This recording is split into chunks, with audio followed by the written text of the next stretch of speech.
एक गांव में मीरा नाम की बुजुर्ग औरत रहा करती थी। मीरा पूरे गांव में मनहूस औरत के नाम से मशहूर थी। गांव वालों का मानना था कि अगर मीरा किसी के पास भी खड़ी हो जाए तो उस आदमी का काम हमेशा बिगड़ ही जाता है। सारे गांव वाले मीरा से दूर भागते थे और उसके कदमों को अपने लिए अपशगुन मानते थे। एक दिन मीरा भूख से तड़पती हुई ढाबे के पास जाकर ढाबे वाले से बोली, मालिक के नाम पर मुझे कुछ खाने को दे दो। मालिक तुम्हारा भला करेगा, मैं 3 दिन से भूखी और प्यासी हूँ। मीरा को देखकर ढाबे वाला गुस्से में आ गया। अगर तुम यहाँ पर कुछ देर और खड़ी रही ना तो मेरे भूखे मरने की नौबत आ जाएगी। यहाँ से तुम फौरन चली जाओ, मुझे तुम्हारा चेहरा भी नहीं देखना। बेटा, किसी भूखे को खाना खिलाना बहुत ही नेक काम होता है। मालिक बहुत खुश हो जाते हैं। मगर तुम्हारी बात अलग है, तुम्हारे ऊपर तो वैसे भी कोई लानत है और मैं तो कहता हूँ कि तुम खुद एक लानत हो। जितनी जल्दी हो सके मेरे ढाबे से दूर हो जाओ। ढाबे वाले ने इतना कहा ही था कि तभी बहुत तेज हवा चलने लगी और अचानक ढाबे पर जल रही लड़कियों ने आग की लपटें पकड़ ली और देखते ही देखते ढाबे पर आग लग गई। सभी लोग ढाबे पर आग बुझाने लगे। यहाँ से चली जाओ, देखा तुमने, तुम्हारी वजह से मेरे ढाबे में आग लग गई। मैं तो लुट गया, बर्बाद हो गया। तुम यहाँ से फौरन चली जाओ मनहूस। मीरा आंखों में आंसू लिए भूख से तड़पती हुई वहाँ से चली गई। कुछ वक्त बाद मीरा गांव के जमींदार जमुना प्रसाद के दरवाजे पर जाकर खाना मांगने लगी। अपने कदम वहीं रोक लो, एक कदम भी आगे मत बढ़ाना। कहीं गलती से तुम्हारे कदम मेरी हवेली में पड़ गए ना तो मैं तो पूरा बर्बाद हो जाऊंगा। आखिर तुम इस गांव को छोड़कर चली क्यों नहीं जाती? मैं 3 दिन से भूख से तड़प रही हूँ, मुझे कुछ खाना खिला दो। पिछली बार जब मैंने तुम्हें खाना खिलाया था तो तुम्हारे जाते ही मेरी बीवी सीढ़ियों से गिरकर बुरी तरह घायल हो गई थी। बड़ी मुश्किल से उसकी जान बच पाई थी। मगर इस बार मैं ऐसी कोई गलती नहीं करने वाला। चली जाओ यहाँ से।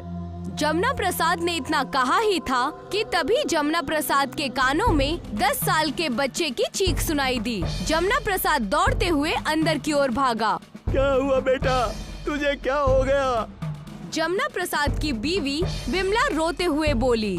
मीरा की आवाज सुन मुन्ना उसे कुछ पैसे देने के लिए आ रहा था और अचानक उसका पैर फिसल गया और वो गिर पड़ा। ये कुछ बोल क्यों नहीं रहा? तभी मुन्ना को होश आ गया। अरे मेरा मुंह क्या देख रही हो? जल्दी से जाओ, भीमा और कालिया को बुला कर ले आओ। इसे अभी इसी वक्त डॉक्टर के पास ले जाना होगा। जमुना प्रसाद गुस्से से बाहर आकर मीरा से बोला, देखा तुमने, तुम्हारे यहाँ आने से पहले सब कुछ सही था, लेकिन जैसे ही तुम्हारी मनहूस आवाज मेरी हवेली की दीवारों से टकराई, मेरा बेटा मुंह के बल गिर पड़ा। चली जाओ यहाँ से और दोबारा यहाँ पर कभी मत आना।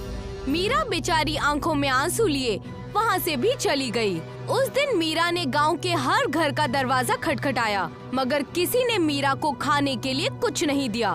थक हार कर मीरा गांव के जंगल में जाकर खुद को कोसने लगी।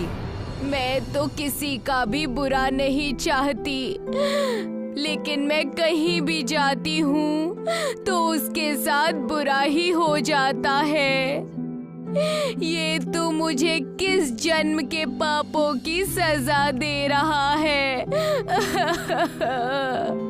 तभी अचानक मीरा के जिस्म में बुरी तरह से दर्द होने लगा। मीरा दर्द से छटपटाने लगी। उसने देखा कि उसके कंधे पर पंखनुमा कोई चीज निकल आई थी। ये देखकर मीरा घबरा गई। कुछ ही वक्त में मीरा के दोनों कंधों पर बड़े बड़े पंख निकल आए। मीरा ने तुरंत उन पंखों को उखाड़कर फेंक दिया।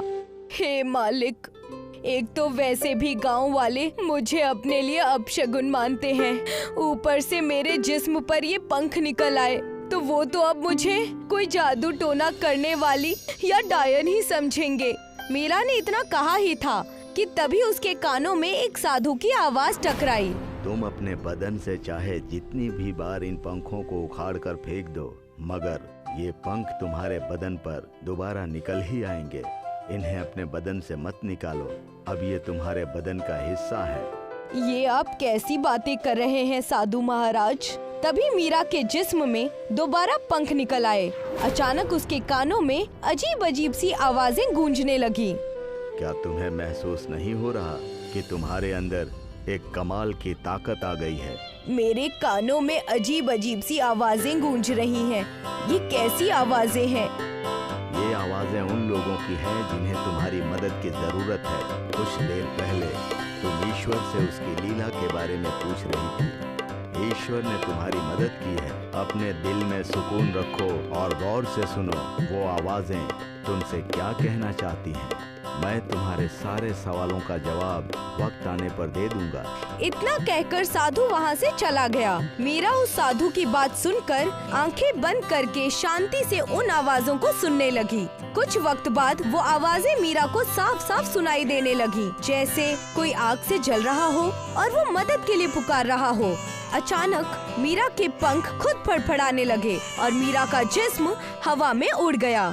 कुछ ही वक्त में वो पंख मीरा को उड़ाते हुए गांव के एक घर पर ले गए जहां आग लगी हुई थी और एक औरत गोद में अपने बच्चे को हाथ में पकड़े हुए मदद की गुहार लगा रही थी। समझ गई, ये पंख मुझे यहाँ पर क्यों लेकर आए हैं। इस बेचारी औरत को मेरी मदद की जरूरत है। मीरा तुरंत उड़ते हुए उस औरत की ओर गई, लेकिन मीरा के पंख देखकर वो औरत बुरी तरह से हैरान रह गई। मीरा ने उस औरत को पकड़ लिया और उड़कर उस जलती हुई आग से बचा लिया और वहाँ से चली गई। अब मीरा को भूख और प्यास भी महसूस नहीं हो रही थी। कुछ ही दिन बाद मीरा के कानों में फिर से रोने की आवाज टकराई। मीरा के पंख फड़फड़ाने लगे और मीरा को उड़ाते हुए एक रोड की ओर ले गए। मीरा ने देखा कि एक कार गड्ढे में फंसी हुई थी।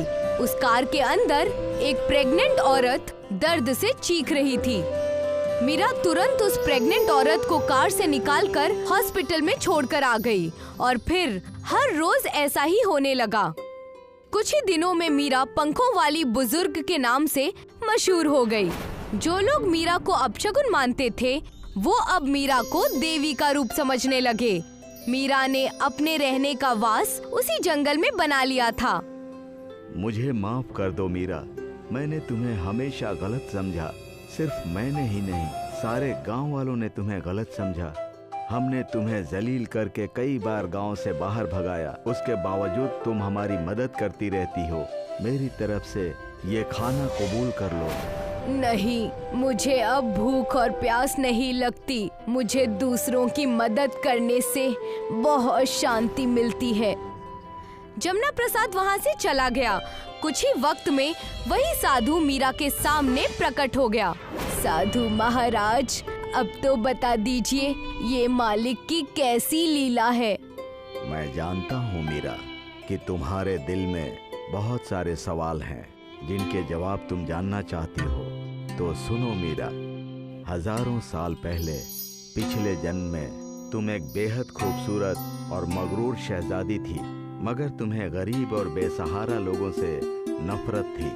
तुम अपने रियासत में किसी भी गरीब और बेसहारा लोगों को देखना ही नहीं चाहती थी।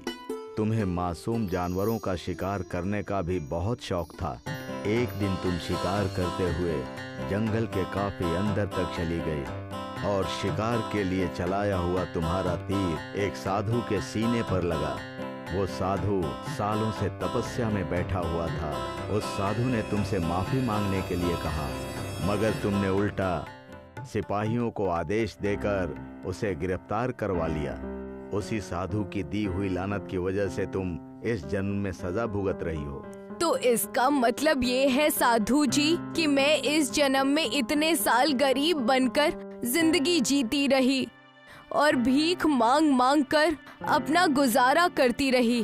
तो ये मेरे उन्हीं जन्मों के कर्मों की सजा है।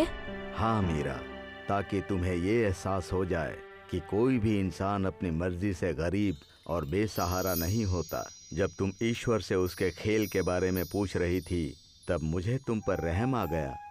लेकिन आप मेरे बारे में इतना सब कुछ कैसे जानते हैं? क्योंकि वो साधु मैं ही हूँ जिसने तुम्हें लानत भेजी थी। लेकिन ये तो हजारों साल पहले की बात है साधु महाराज। ईश्वर की भक्ति और योग के सहारे हम साधु हजारों सालों तक ऐसे ही जिंदा रहते हैं। क्या तुमने इस बात को महसूस नहीं किया कि जब जब तुम लोगों की मदद करती हो तुम्हारी भूख प्यास खत्म हो जाती है? क्योंकि तुम्हारा खाना यही है मीरा, लोगों की मदद करना। और जब तक तुम जिंदा रहोगी तब तक तुम लोगों की ऐसे ही मदद करोगी और तुम्हारे रहते हुए किसी के ऊपर कोई मुसीबत नहीं आएगी। यही मेरा बोन है मीरा, और यही तुम्हारा इस जन्म से मुक्ति का जरिया बनेगा। इतना कहकर साधु वहाँ से गायब हो गया और मीरा अब गांव और शहर जाकर असहाय और मुसीबत में घिरे लोगों की मदद करने लगी।